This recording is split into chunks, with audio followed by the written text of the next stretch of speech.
hablamos de los resultados de conteo rápido que dimos a conocer anoche. Hay repercusiones a nivel nacional y dos analistas nos ayudan a entender esta virtual victoria del movimiento al socialismo. Están con nosotros Paul Coca y también el analista Franklin Parejas. Escuchemos. Las primeras reacciones obviamente son felicitar la vocación del pueblo boliviano, la vocación democrática, y también a las personas que han estado vigilando y supervisando el proceso electoral con un control ciudadano absolutamente nunca antes visto.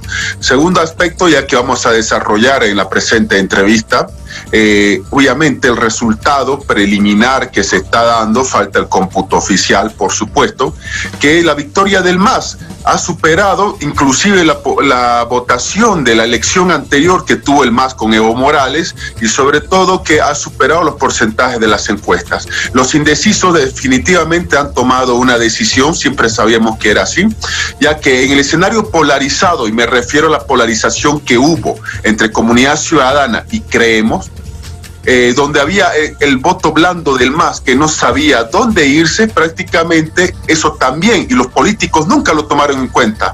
Estaban grupos de masistas blandos en ese voto indeciso que al final, ante las situaciones que vamos a explicar, optaron por volver a apoyar al MAS, y aquí tenemos un resultado preliminar claro y contundente. Franklin Pareja, por favor, buenos días. Su posición respecto a estos resultados en boca de urna. Bueno, ciertamente que es un resultado muy contundente. Creo que no se preveía que iba a ser de esta forma, porque aparentemente los estudios en principio daban la posibilidad o la probabilidad de que iba a haber una segunda vuelta. Así es como estaba perfilado. Y como se ha visto realmente contra inclusive muchos pronósticos serios, realmente el movimiento socialismo ha logrado en la última semana hacer un sprint y capitalizar la mayor parte de ese bolsón grande de indecisos que definitivamente pues le ha dado certidumbre al país, porque ahora ya no hay segunda vuelta, prácticamente ya se disipan las dudas acerca de que un resultado muy ajustado podría complicar o tensionar la situación del país. Cuando las brechas son demasiado evidentes, indudablemente que lo único que queda es quienes han perdido tienen que saber reconocer la derrota, y quienes han ganado pues tendrán que ahora de aquí en adelante tendrán que ver que el país está viviendo un momento de extrema polarización, un momento muy tenso, una crisis múltiple que va a requerir ciertamente que se enfoque todo lo que se vaya a hacer con una visión amplia, integradora, dado que las fracturas sociales que se han producido durante todo este año posterior a la elección fallida del año pasado, va a requerir nuevamente generar vasos comunicantes en una sociedad que ha estado crispada durante mucho tiempo. El país, en términos democráticos, ha recuperado la institucionalidad, ha dado un veredicto claro, sin ninguna duda. Y por supuesto que hay que celebrar que el día de ayer prácticamente no haya habido ningún reporte anómalo, raro, ni de confrontación. La sociedad boliviana una vez más ha demostrado que tiene una vocación democrática profunda y que finalmente sabe resolver sus problemas por la vía institucional. Paul Coca, ¿cuál debería ser ahora la posición política de Luis Arce? Y tomando en cuenta también que, según estos datos, aclaramos, no oficiales, tendría la mayoría en el Senado. Lo primero, que ya en la conferencia de prensa dada ya en primeras horas del día de hoy, porque así ha sido una vez que a medianoche se dio a conocer este resultado preliminar, ha dado dos mensajes interesantes. El primero, que prácticamente habla de reconocer bastantes errores, por supuesto, errores de 14 años de gobierno, lo ha dicho. Y segundo, también lo ha establecido el profundizar los aciertos gubernamentales. Entonces, ese ha sido el primer mensaje que ha dado el virtual presidente Arce Catacora, ¿no? Entonces, obviamente, va a tener bastante tarea que hacer, porque al margen del mensaje, la situación de Bolivia y del mundo ya no es la misma durante los 14 años anteriores. Hemos estado en una pandemia que prácticamente ha hecho una recesión económica mundial muy fuerte. Se va a tener que realizar todas las acciones vinculadas a estabilidad laboral, por supuesto también el tema de inversión pública, todo lo que significa el tema educativo, el tema de salud, por si acaso, que no se puede dejar, y sobre todo eso, ¿no? Que en Bolivia en este instante, si bien se vive una aparente tranquilidad desde el punto de vista económico, se va a requerir acciones urgentes. ¿Por qué? Porque en Bolivia, cuando el bolsillo del ciudadano es tocado y no hay circulante, directamente va a, salir a las calles a protestar. Pero ayer, repito lo que él decía, el primer mensaje de él fue claro: reconocer los errores que han habido y profundizar los aciertos. Así que hay que esperar ya el transcurso de los días y acompañar obviamente el cómputo oficial, y ahí ya se va a dar cuenta de la composición, por ejemplo, final y definitiva de la Cámara de Diputados. La tendencia en senadores es la que se va a mantener. En Cámara de Diputados, por los porcentajes y la cantidad de curules, ahí vamos a tomar ya los recaudos para ver cuánto definitivamente de esos 130 diputados va a tener cada una de las 3 fuerzas políticas, porque el resto de las fuerzas ni cerca estuvieron de tener curules. La pregunta para Franklin Pareja, la misma: ¿cuál debería ser la posición de Luis Arce ahora? Y también analizar, por otra parte, que el MAS tendría la mayoría en el Senado. Lo primero y lo más importante, darle al país tranquilidad, serenidad y sobre todo nuevamente invocar que todos tenemos que ser iguales ante la ley, que tiene que haber una supremacía de la Constitución, que fue lo que se le observó sistemática y permanentemente, particularmente al señor Evo Morales. Decirlo claramente que los ojos están puestos en el señor Arce Catacora. Todos quieren saber si él va a gobernar o si van a gobernar detrás de él. Es un desafío muy grande que él tiene, no solamente como presidente electo con mucha legitimidad, sino porque viene de un partido de conductas bastante verticales en muchos casos, que ciertamente él es un perfil totalmente diferente. Para empezar, no es un caudillo, y entonces rompe esa tradición de la lógica y práctica boliviana en términos políticos, donde fundamentalmente las fuerzas políticas giran siempre en torno a la figura, en torno a la figura, al caudillo, inclusive con elevados tintes de culto a la personalidad.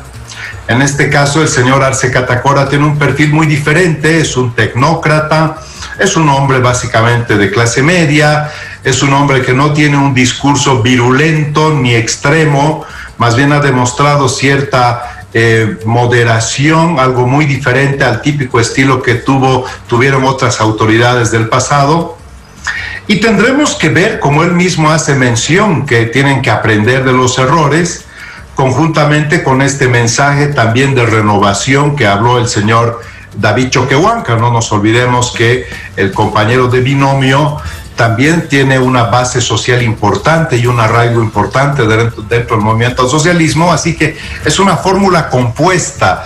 Evo Morales era el indígena, el hombre popular, y Álvaro García Linera era el tecnócrata, el hombre de clase media. Ahora se invierte esa figura. La figura del señor Arce Catacora toma el rol del tecnócrata, del hombre intelectual, del hombre que, bueno, pues tiene un perfil más sereno, y del otro lado tienes un acompañante con un arraigo más popular. Es una incógnita, estimada Natalia, porque lo que los bolivianos quieren es certidumbre, quieren paz, quieren estabilidad, y sobre todo que lo que viene de aquí en adelante es muy complejo. La crisis múltiple nos está encontrando en una situación en la cual los astros no están alineados en favor del país. Se va a necesitar realmente tomar medidas de alto calado, quizás algunas puedan ser inclusive en algún momento impopulares, y para eso el país tiene que estar unido, no puede ser una olla de tensión. Lo que hay que hacer más bien es distensionar las fracturas y las fisuras que se han producido por efecto de esta crisis múltiple. Hay que invocar que en el país todos sean iguales ante la ley, que haya una supremacía del respeto a la Constitución, que haya un gobierno de talante absolutamente democrático, y que finalmente todas las fuerzas se alineen en pro de salir de esta crisis que requiere esfuerzos compartidos. Bueno, ahora, Paul Coque, hablemos de lo que pasó anoche, porque todo indica que el conteo oficial será lento y con incertidumbre.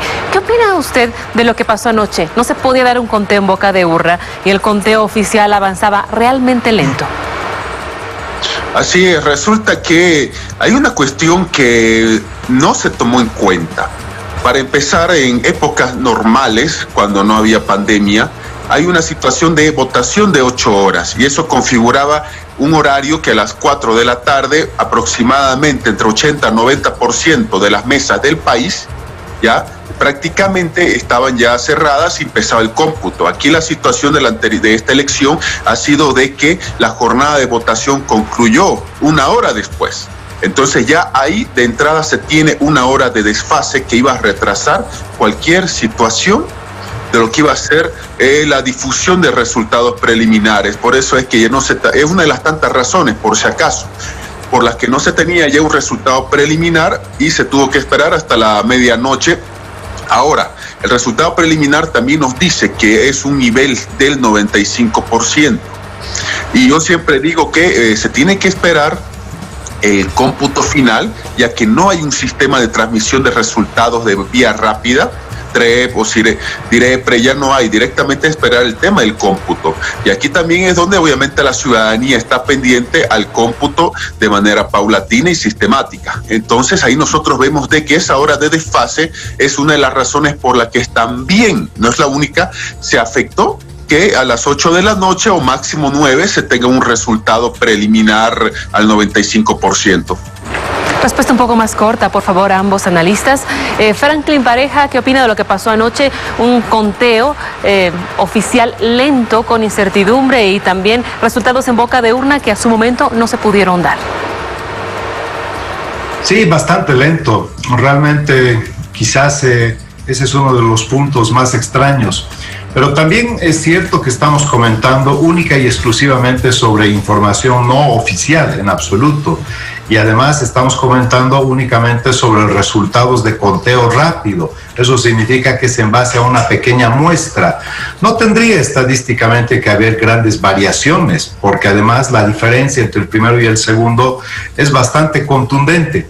Pero ciertamente que la última palabra la tiene el Tribunal Supremo Electoral, que hasta el momento pues está publicando el conteo en línea paulatinamente, y si usted ve los datos en este momento no son nada parecidos a los del conteo rápido. Entonces eso va a generar todavía una cierta incertidumbre. El único dato que vale es el que finalmente nos va a decir el Tribunal Supremo Electoral, es eventualmente el día de hoy o mañana o máximo pasado, Natalia. Bien, ahí estábamos escuchando a nuestros analistas a propósito de los resultados de conteo rápido que presentamos esta madrugada en el programa especial de cobertura de las elecciones Así Decidimos 2020. Continuamos con más en la revista. Vamos a mostrar este tuit que ha publicado en las últimas horas la presidenta del Estado, Yanine Áñez Chávez, se ha pronunciado sobre los resultados. Aún no tenemos cómputo oficial, pero por los datos con los que contamos, el señor Arce y el señor Choquehuanca han ganado la elección. Felicito a los ganadores y les pido gobernar pensando en Bolivia y en la democracia, es lo que ha publicado en Twitter la presidenta del Estado, Yanine Áñez, reconociendo la virtual victoria de los candidatos del Movimiento al Socialismo. Continuamos con más en la revista Momento de un Consejo.